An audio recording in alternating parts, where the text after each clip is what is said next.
तो आपको कैसा लगे अगर मैं आपको ये बताऊं कि यूपीएससी टॉपर शक्ति दुबे से भी ज़्यादा टैलेंटेड लोग हैं जो मुखर्जी नगर और ओआरएन में रहते हैं, लेकिन कभी वो प्री ही क्लियर नहीं कर पाए। इस वजह से नहीं कि उनके पास बहुत नॉलेज नहीं है, इस वजह से क्योंकि एग्जामिनेशन वाले दिन वो कुछ ना कुछ गड़बड़ कर देते हैं। वो अपने इमोशंस को कंट्रोल नहीं कर पाते, वो जो नेचुरल उनका गेम है वो नहीं खेल पाते।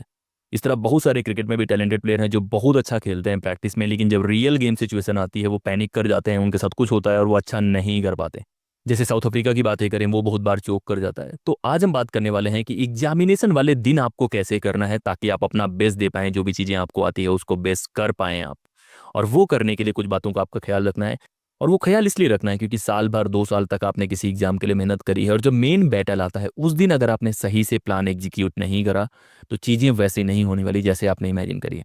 ज़्यादातर बच्चे जो होते हैं यूपीएससी प्री की, खासतौर पे मैं बात करूं तो वहाँ पे जो लोग फेल करते हैं, जो पास करते हैं, खासतौर पे 5 नंबर 6 नंबर के गैप से जो फेल पास करते हैं, उनमें ज़्यादा फर्क होता ही नहीं है।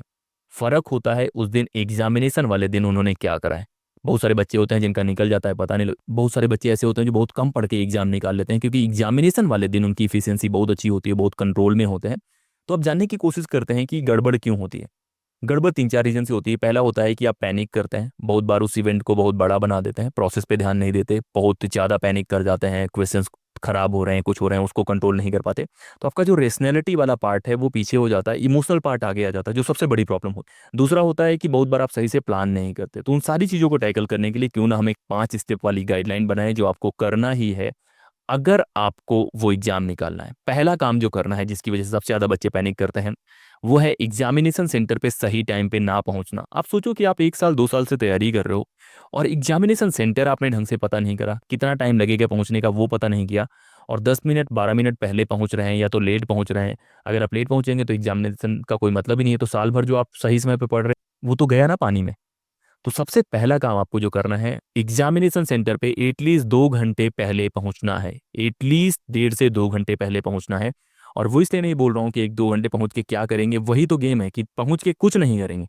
लेकिन अगर आप नहीं पहुंचेंगे तो आपका ब्रेन बहुत कुछ करेगा। जैसे ही आप पैनिक करते हैं, आपको लगता है यार अभी आधा घंटा है, पहुंचूंगा नहीं पहुंचूंगा, आपका ब्रेन कोर्टिसोल रिलीज करता है जो स्ट्रेस का हार्मोन होता है। एक बार आप स्ट्रेस में आ गए ना तो वो 3 घंटे तक रिफ्लेक्ट होगा, वो हार्मोन आपको एक्टिवेट ही नहीं करना परेशानी वाला, जैसे ही आप स्ट्रेस पे आएंगे। इसी वजह से पहले मैंने आपको बताया हुआ कि 7 दिन पहले कैसे प्लान करना है, एग्जामिनेशन के एक दिन पहले कैसे रहना है। आपको कुछ भी ऐसा काम नहीं करना जो आपको सुबह अधूरा लगे कि आप पैनिक करें। आपके पास सारे इक्विपमेंट्स होने चाहिए, सारी चीज़ें होनी चाहिए जो जरूरी है एग्जाम के लिए। और आप एग्जामिनेशन सेंटर पे 1.5 घंटे 2 घंटे पहले पहुंचिए। जाके वहाँ जो माहौल है उससे पहचान बनाइए, कैसा माहौल है, कैसी जगह है, सीट्स कैसी हैं, गर्मी है, कैसा है, वो सारी चीज़ें, ताकि आप कंफर्टेबल हो जाएं स्पेस से। क्योंकि यहाँ एसी में बैठे हुए हैं, रूम से निकलेंगे वहां जाएंगे गर्मी है, तो आपका ब्रेन और आपका बॉडी भी कंफर्टेबल नहीं हो पाएगा।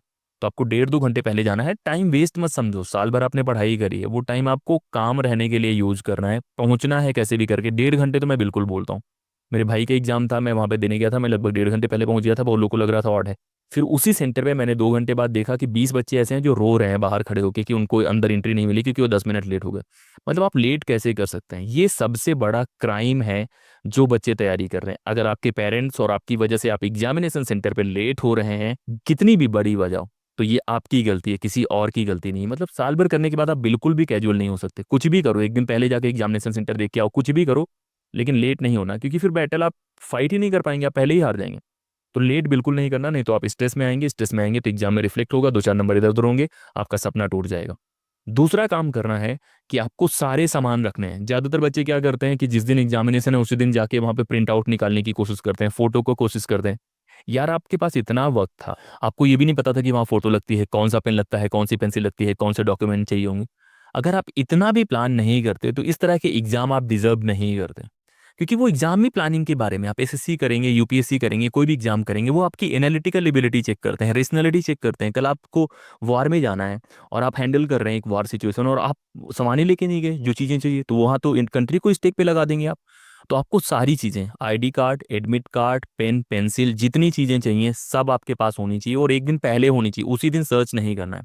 खासतौर पे उस दिन अगर आप जाएंगे और आप जाके प्रिंट आउट के लिए भाग रहे हैं इधर उधर, हो सकता है कि दुकान ना मिले, और अगर मिल भी गई तो आप पैनिक करते रहेंगे, आपका धड़कन बढ़ा रहेगा, आप नॉर्मल नहीं रहेंगे। फिर आप जाएंगे एग्जामिनेशन सेंटर पे, कहीं ओएमआर में गलती कर देंगे, कहीं और गलती कर देंगे, आप अच्छे मोड में नहीं रहेंगे, आप पेपर अच्छा नहीं कर पाएंगे। तो ये गलती बिल्कुल मत करो कि उसी दिन करा लेंगे, ये करा लेंगे। आपके दोस्त कब काम आएंगे, एक दिन पहले ही सबसे करा के रखो।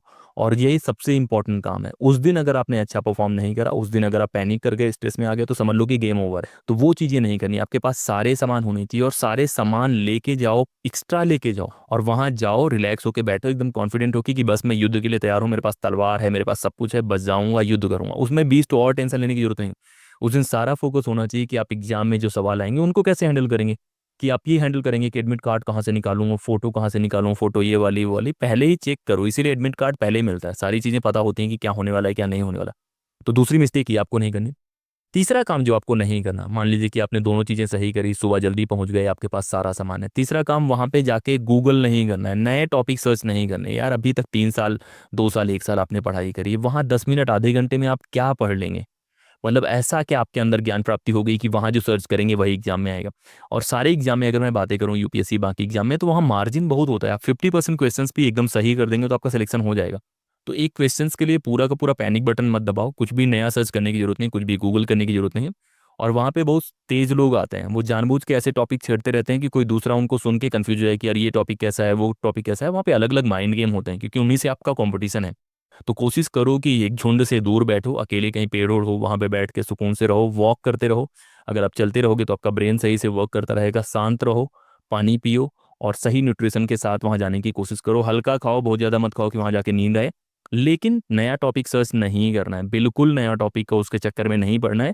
क्योंकि नया टॉपिक सर्च करोगे, पूरी चीज़ें पता नहीं चलेगी, आपका ब्रेन फिर एक जिगारनी की इफेक्ट करेगा कि कोई चीज़ आपने पढ़ी, उसका कंप्लीट नहीं पढ़ा, तो पूरे टाइम उसको सर्च करता रहेगा। तो जो आपका फोकस एग्जाम में होना चाहिए था, पेपर लगाने में होना चाहिए था, वो एक टॉपिक में स्टक कर जाएगा। और वही टॉपिक डोमिनेट करेगा। एग्जाम में जाएंगे, फिर वो टॉपिक डोमिनेट करेगा, 2 4 सवाल गलत होंगे, आप पैनिक कर जाएंगे, और पैनिक कर जाएंगे तो गेम ओवर है। तो अब बातें आती हैं चौथे काम की तरफ। चौथा काम है वहाँ का माहौल देख के डरना नहीं है। हमें से ज़्यादातर बच्चे क्या करते हैं, रूम पे लगाते हैं, कोचिंग में लगाते हैं। तो लेकिन जब हम जाते हैं किसी नए प्लेस पे एग्जाम देने, तो वहाँ पे हमें बहुत नए फेसेस दिखते हैं, बहुत कॉन्फिडेंट लगेंगे, कुछ बहुत अच्छी पर्सनालिटी लगेगी। फिर उनको देख के आपके अंदर बहुत बड़ा डर आएगा कि यार मुझे इनसे कॉम्पीट करना है।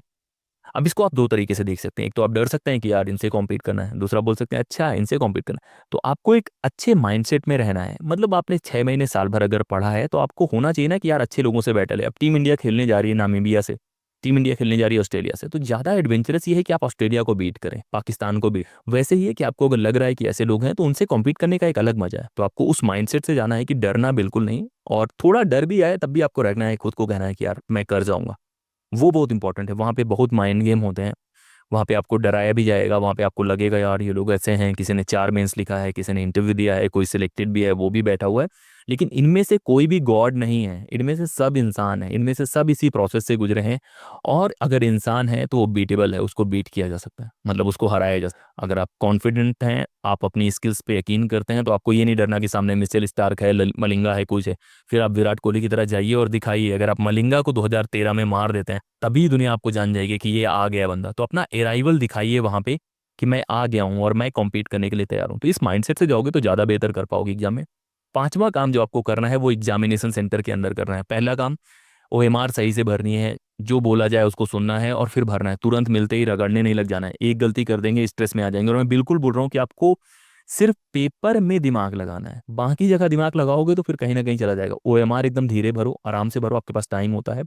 वहाँ जो टीचर्स हैं उनसे बहुत ज़्यादा कॉन्फ्लिक्ट क्रिएट करने की मत करो। जो लोग कर रहे हैं करने दो, अपना एक काम निकालो। कोई और कॉन्फ्लिक्ट कर रहा है तो करने दो, अपने काम पे फोकस करो। वहाँ आप किसी को इम्प्रूव करने, किसी को चुप कराने, ये सब करने नहीं गए हो।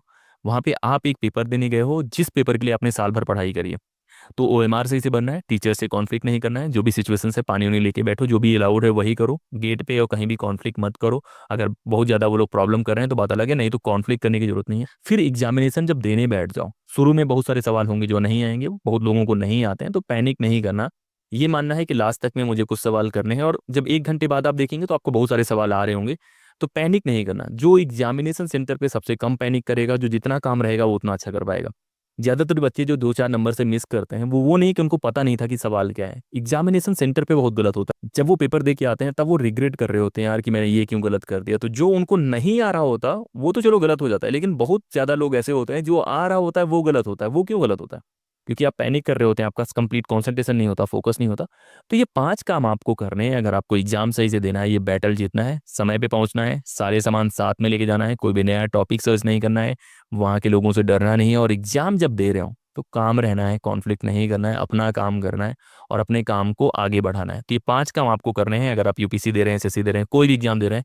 ये सारी बातें ध्यान से सुनो और ये करने की कोशिश करो। ये मैं अपने एक्सपीरियंस से बता रहा हूँ, मेरे साथ हो चुकी हैं। जहाँ पे एक एग्जाम मेरा इस वजह से खराब होता है क्योंकि वहाँ पे जो टीचर थी वो बार बार बात कर रही थी, मैंने उसको मना करने की कोशिश करी, मेरा मूड खराब हो गया। तो इन चीज़ों को रिलेट करके आप देखने की कोशिश करोगे। कभी कभी आप लेट पहुंचते हैं। मेरा एक एग्जाम इस वजह से खराब हो गया था क्योंकि वो ऐसे सेंटर पे था जहाँ मैं कंफ्यूज हो गया था कि कौन से सेंटर पे जाना है। वो चांदनी चौक में एग्जाम था, 2 सेंटर थे और मैं पुराने वाले में पहुंच गया था, तो उसी में मेरा काफ़ी लग गया, यहाँ से वहाँ जाना, ये करना वो करना। तो मैं अपने एक्सपीरियंस से बताने की कोशिश करता हूँ कि कौन सी गलतियाँ आपको नहीं करनी है, और ये गलतियाँ अगर आप अवॉइड करते हैं तो आपके बहुत अच्छे चांस हैं एग्जाम निकालने के। तो इसी तरह के वीडियोस हम लोग लेके आते रहेंगे। आपका काम है सब्सक्राइब करना, ज़्यादा से ज़्यादा लोगों से शेयर करो।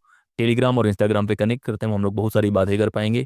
और इसी तरह के वीडियोस आपको मिलते रहेंगे। आपको कमेंट करके अपना एक वाकया बताना है कि आपके साथ इनमें से कौन सी गलती हो चुकी है जिसकी वजह से आपका एग्जाम खराब हुआ है। आपको कमेंट करके ये भी बताना है कि आप किस एग्जाम की तैयारी कर रहे हैं, ताकि हमें भी पता लगे कि आप कौन से एग्जाम की तैयारी करते हैं, ताकि उसके बारे में वीडियो बना सके। और भी कमेंट करके बताओ जो भी टॉपिक आपको चाहिए। इस वीडियो में इतना ही, लगातार बने रहो।